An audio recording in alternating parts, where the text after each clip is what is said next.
My dear students, आप सबका हमारे English grammar mania YouTube channel में हार्दिक दिल से स्वागत है। और मैं आपके सर टीचर LPS सर, हम आपको ये जो वॉइस चेंज के बारे में समझाने जा रहे हैं और आशा उम्मीद है कि आप ध्यान देंगे तो अवश्य अच्छी तरह समझ में आएगा। तो चलिए आगे बढ़ते हैं हम लोग बिना टाइम लॉस किए ही। ऑक्सफोर्ड करंट इंग्लिश ग्रामर की एक्सरसाइज 55 का सलूशन देंगे हम समझाते हुए, जो कि चैप्टर 14 में है वॉइस या चेंज द वॉइस, एक्सरसाइज 55 में। तो इसके तहत कुछ हम लोग इंट्रोडक्शन समझते हैं, देखते हैं कि वॉइस क्या होता है, कितने प्रकार होते हैं, किसको कहते हैं, उस बारे में डिस्कस करेंगे। तो वॉइस को हिंदी में वाच्य कहते हैं। वॉइस क्रिया के उस परिवर्तन को कहते हैं जिसके द्वारा इस बात का पता चलता है कि वाक्य के अंतर्गत कर्ता और कर्म में से किसकी प्रधानता है। आपको एक्टिव वॉइस के वाक्य में कर्ता कर्म दोनों ही दिखाई पड़ेगा और उसमें प्रधानता किसकी रहती है उस पर हम निर्णय करके पहचान लेते हैं कि एक्टिव वॉइस में कि पैसिव वॉइस में है। क्योंकि कभी कभी जरूरत पड़ जाती है कि पैसिव वॉइस के एक्टिव वॉइस में चेक करना पड़ता है कभी कभी, जो आपको बहुत बाद में आएगा काम में, लेकिन फिलहाल आप ये समझ लीजिए कि आपको वॉइस जो है उसके मुख्यतः दो प्रकार हैं। नंबर 1 एक्टिव वॉइस यानी कृतवाच्य, यानी कर्ता, इसको कृतवाच्य भी कहते हैं। इसमें कर्ता की प्रधानता रहती है।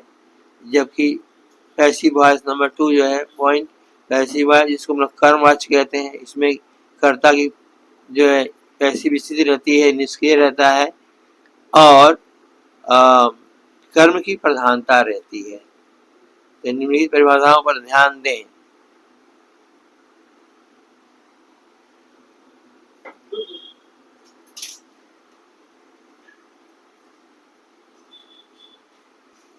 निम्नलिखित परिभाषाओं पर ध्यान दें।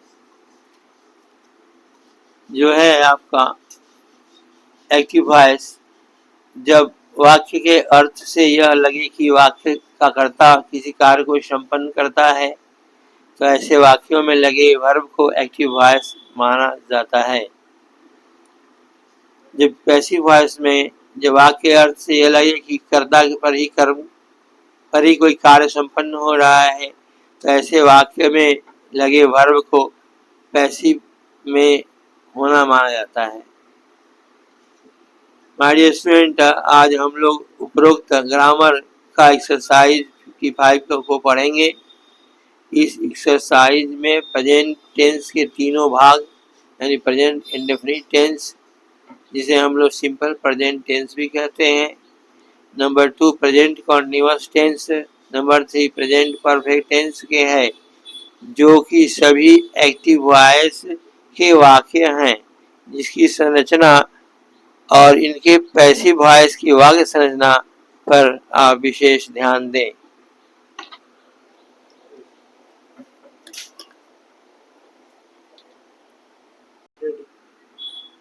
इसके लिए हम लोग को रूल्स जानना जरूरी है कि इज आर एम का प्रयोग कहाँ करते हैं। तो उसके नियम है, नंबर 1 आई के साथ हमेशा एम का प्रयोग करते हैं, जबकि कर्ता नंबर 2 पॉइंट नंबर 2 है, जब कर्ता वी यू दे दो नाम बहुवचन कर्ता हो तो आर का प्रयोग होता है, लेकिन जब कर्ता ही सी इट एक नाम एक वचन करता हो तो इज का प्रयोग होता है। अब एक्सरसाइज 55 का हम लोग 1 से 11 तक का एक्टिव वॉइस के वाक्य प्रेजेंट इंडेफिनिट टेंस का है। यह आप पार्ट 1 प्रेजेंट इंडेफिनिट टेंस में इसका हम लोग देखेंगे। देखिए यहाँ पर एक्टिव वॉइस क्वेश्चन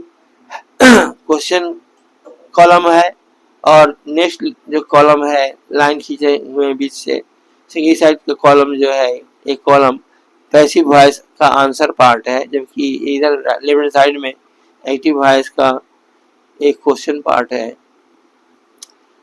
हमने अभी थोड़ा पहले शुरुआत में ही बात देखा था कि कर्ता की प्रधानता कर्म की प्रधानता, तो आप देखिए ना, यहाँ पर वाक्य तो है आई ईट अ मैंगो। तो आई ईट अ मैंगो में क्या देख रहे हैं हम लोग हैं कि अ मैंगो जो है कर्म है, कर्ता कौन है आई, और क्या काम कर रहा है, तो जो क्रिया है वह ईट मेन वर्ब है, ईट खाने का कार्य कर रहा है। तो काम करने वाला कर्ता आई हुआ, खाने की क्रिया हुई, वर्ब ईट हुआ, और अब मैंगो उसका असर पड़ा खाने का, तो कर्म हुआ, जिसको हम लोग ऑब्जेक्ट कहते हैं, सब्जेक्ट कहते हैं, इसको मेन वर्ब कहते हैं। जब इसका बनाएंगे पैसिव वॉइस में, तो अ मैंगो जो ऑब्जेक्ट है वो अब सब्जेक्ट के स्थान में चला आएगा।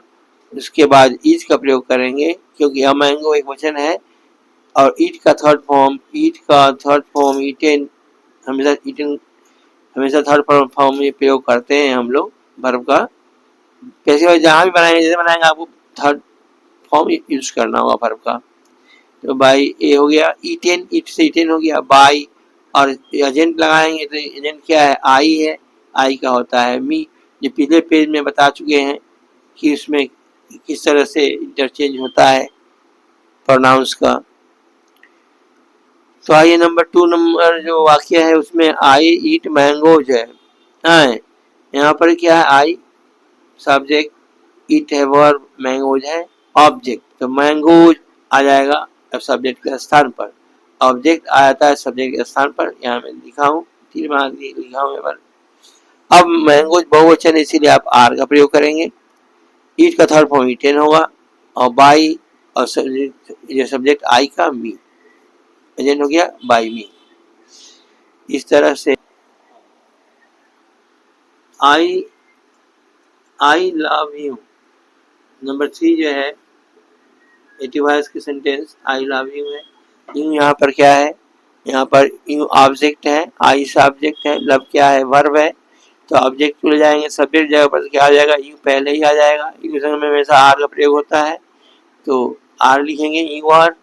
और लव का थर्ड फॉर्म लव्ड होता है, वो लिखेंगे बाई लगा करके, जो है एजेंट आई, यानी पॉजिटिव फॉर्म आई का होता है मी, तो मी यहाँ लिख देंगे।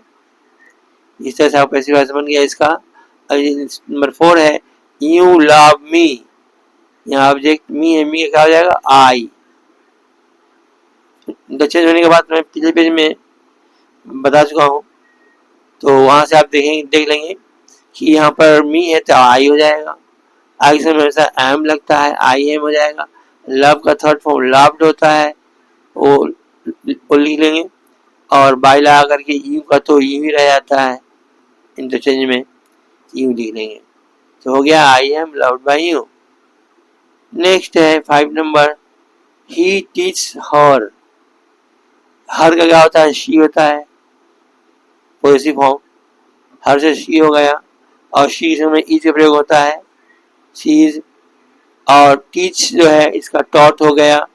आप ध्यान देंगे यहाँ ईएस को यहाँ पर मेंशन नहीं करना है, नहीं लिखना है, ओनली टीच हो, टीच हो। वर्ब का थर्ड फॉर्म क्या होगा, टॉट होता ही है, इसलिए आप टॉट ही देंगे। और बाई ही से हिम हो गया। ये नंबर, इसके बाद नंबर 6 है शी हेल्प्स देम। यहाँ देखिए, यहाँ देम जो है ऑब्जेक्ट है, इसका देम का क्या होता है, दे, देम का दे, देम होता है आर का प्रयोग होता है, आर। हेल्प का हेल्प्ड, और बाई शी का हर। ऐसे ही नेक्स्ट वाक्य जो है, ऐसे ही नेक्स्ट वाक्य जो है वी रिस्पेक्ट हिम। तो हिम यहाँ पर क्या है, इसका हो जाएगा ही, इंटरचेंज में होता है, ही का हिम, हिम का ही, तो हो जाएगा ही के संग में इज लगता है, इज लगा देंगे, ही हो गया। रिस्पेक्ट का रिस्पेक्टेड होता है, वो जो है लिख देंगे, और बाई लगा करके एजेंट के रूप में वी का अश होता है, positive form of subject, V का अश होता है, तो अश लिख देंगे। अब नंबर 8 है Ram teach the boys. The boys यहाँ पर ऑब्जेक्ट है, जो सब्जेक्ट स्थान में चलाएगा, द बॉयज प्लूरल नंबर बहुवचन है, इसीलिए आर का प्रयोग होगा, आर लिखेंगे। और टीच है तो टीच का क्या होता है, भीतरी टॉट होता है, टॉट बाई, और राम का राम लिख देंगे। ये तो एक नेम है, नेम का नेम वैसे रह जाता है। नंबर 9 है आई लाइक इट। यहाँ पर ऑब्जेक्ट इट है, इसलिए इट इसका प्रयोग होता है, इट इज हो गया, लाइक का भी लाइक हो गया, और बाई लगा करके आई का होता है, वैसे फॉर्म मी, वो मी लिख दिए तो आई इट इज लाइक बाई मी हो गया। Number 10 she sings a song. तो अ सॉन्ग जो है यहाँ पर ऑब्जेक्ट है, समझ जाएगा। सॉन्ग सब में ई लगाते हैं क्योंकि एक वचन है सिंगुलर नंबर। इसके बाद वर्ब जो है सिंग्स है, सिंग्स का क्या हो जाएगा, संग हो जाएगा। और बाई और शी का क्या होगा, पॉजिटिव फॉर्म हर होता है, हर लिख देंगे। इस तरह से song is sung by her, इसका पैसिव वॉइस बन गया। इसके बाद number 11 I write a letter. इसमें क्या है, अ लेटर ऑब्जेक्ट यानी कर्म है, और राइट क्रिया, मुख्य क्रिया यानी मेन वर्ब है।